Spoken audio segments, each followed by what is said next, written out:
Dahil Friday ngayon is ayan, munggo ang niluto ko.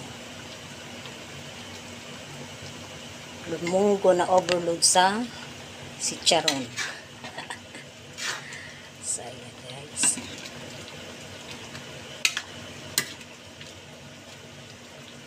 Sarap. Masarap sa tuhod. Ang sabi nila ay masarap din daw sa tuhod. At sa mga kasukasuan. Mukhang tatamaan din ako nito. Pero paminsan-minsan lang naman. Hindi naman diba? So, ayan. Munggo. Ang aking ulam sa tanghalian. At kasama na ang hapunan. So, sa gustong kumain, hala, dampot na.